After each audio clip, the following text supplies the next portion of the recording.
सिंदखेड राजा मेहकर विधानसभा मतदारसंघाचा पक्षप्रमुख उद्धव ठाकरे यांनी घेतला आढावा।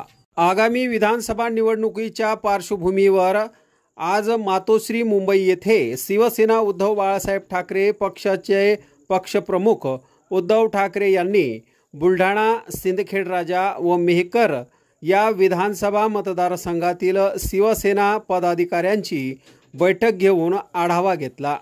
या बैठकीला शिवसेना सचिव खासदार विनायक राऊत, शिवसेनेचे आमदार मिलिंद नार्वेकर, संपर्क प्रमुख प्राध्यापक नरेंद्र खेडेकर, जिल्हा प्रमुख जालिंदर बुधवत, सहसंपर्क प्रमुख छगन मेहत्रे, जिल्हा संघटक गोपाल बच्छिरे यांच्यासह तीनही विधानसभा मतदारसंघातील उपजिल्हा प्रमुख, तालुका प्रमुख, शहर प्रमुख उपस्थित होते।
संपर्क करा।